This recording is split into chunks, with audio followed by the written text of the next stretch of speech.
প্রত্যেকটা মসজিদে দেখেন ফজরের নামাজে মুসল্লি কম হয় না বেশি হয়? মাত্র 2 থেকে 3 জন বা 5 জন সর্বোচ্চ এসে ফজরের মুসল্লি প্রত্যেকটা মসজিদে।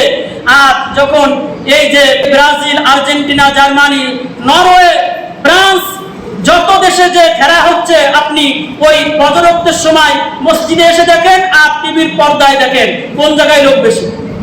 জোরে বলেন, কোন জায়গায় লোক বেশি? টিভির পর্দায়, ওই স্ক্রিনে পর্দায় দেখেন হাজার হাজার যুবক বসা।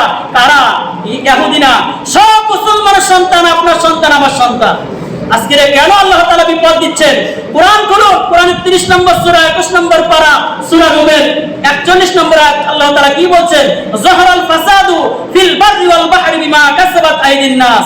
জলের স্তরে যে ভূমিকম্পগুলো হয়, যে সিডর হয়, যে আইলা হয়, যে মহাপ্লাবন হয়, যে তোমাদের বিপর্যয়গুলো আসে, এটা তোমাদের দুই হাতের কাম হয়। এটা আমি আল্লাহ তাআলা দিই না, তোমাদের কামের ফল তোমাদের উপর দিই। এটা আমাদের কামাই। যে খারাপ কাজগুলো হচ্ছে, আজকে জুয়া চলতেছে, এই যে খেলা হচ্ছে, খেলায় জুয়া আছে কিনা? সময় নষ্ট হচ্ছে, আমাদের নামাজ পড়া হচ্ছে না।